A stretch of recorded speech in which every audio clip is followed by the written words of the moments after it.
Là, on va faire une simulation d'un système. Regardez. Vous avez une ligne très courte. Regardez, elle fait 5 nanosecondes de retard entre là et là. Donc, ça veut dire qu'elle fait à peu près 2 mètres. 1 mètre de longueur. Pourquoi? Parce qu'on a dit c'est 10 nanosecondes par mètre. Bien. 10 nanosecondes pour 5 nanosecondes par mètre. Pardon. Alors, donc c'est une ligne qui fait 2 mètres. D'accord? Alors, voilà le temps de propagation sur la ligne. Il fait 5 nanosecondes plus 5 nanosecondes. J'ai fait diviser par 2 juste pour ce qui se passe au milieu. Donc, on a un temps de propagation qui fait combien? 10 nanosecondes.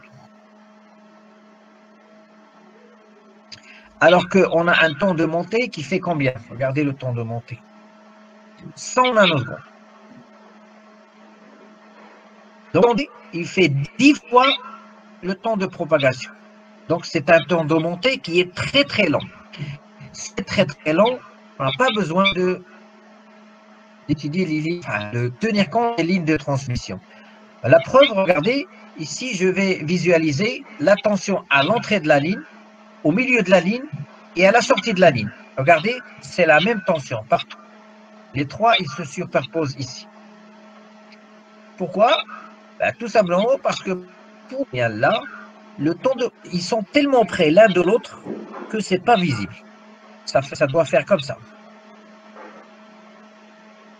C'est la même tension partout. Donc, on ne va pas tenir compte. Contre, si je mets ainsi, regardez, le temps de propagation entre là et là, donc c'est toujours 10 nanosecondes, alors que le temps de montée, il fait 1 nanoseconde. Donc c'est un de montée qui est très petit. Le temps de montée, il fait le 1/10 du temps de propagation. Ben, s'il fait le 1/10 de temps de propagation, ben, regardez ce que j'ai en entrée, au milieu et à la sortie. Ce ne sont pas du tout les mêmes tensions.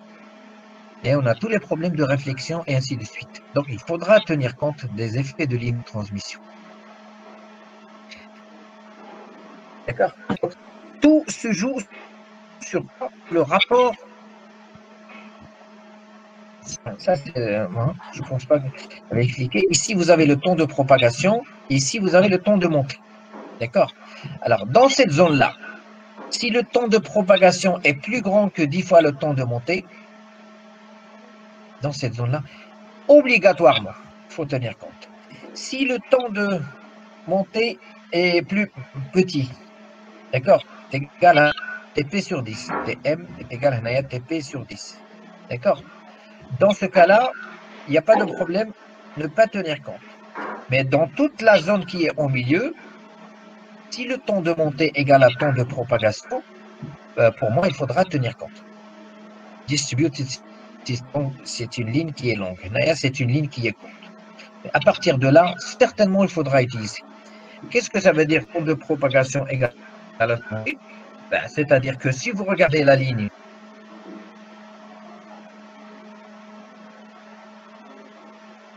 si vous regardez toute la ligne comme ça, si ça c'est le temps de propagation et si ça c'est le temps de montée du signal, vous voyez bien que la tension ici, ce n'est pas la tension ici. Par conséquent, il faudra tenir compte. Temps de montée est égal à temps de propagation. Il faudra obligatoirement tenir compte également parce que ce n'est pas du tout la même tension. Voilà.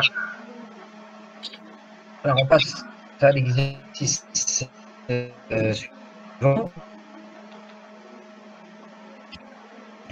Alors là, vous avez quoi? Alors, vous avez une ligne microstrip. En anglais, on l'appelle microstrip, c'est micro-ruban, avec un substrat de largeur H. Contains fan out. Fan out, c'est quand le signal ici, il trouve une bifurcation. D'accord? Qui connecte deux sorties logiques. D'accord? Comme illustré ici. D'accord?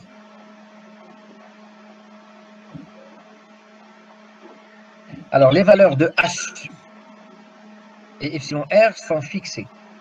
Généralement, on ne pourra pas les changer. Quand vous achetez un circuit imprimé, L'additivité et la haute ne changent pas. Alors, dans ce problème, on va supposer que W0, il est fixe. Alors, on voit une valeur approximative calculer l'impédance caractéristique, c'est celle-là. C'est 377 sur racine de epsilon R élevé sur H plus 2. D'accord?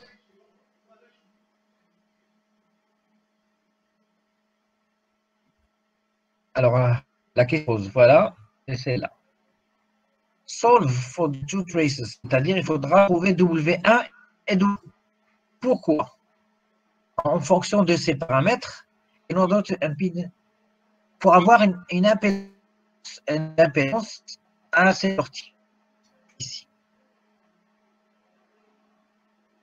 Là-bas, on suppose que c'est un vrai problème de vous, vous voudrez exposer le problème. Hein? Nous, on voudrait avoir gamma égale à 0. Pas de réflexion. Si vous voulez que gamma égale à 0, vous devez voir. Supposons que l'impédance de cette ligne-là, pour W0, on a une impédance Z0. Alors, que doivent être les impédances de ces deux lignes-là pour qu'il n'y ait pas de réflexion?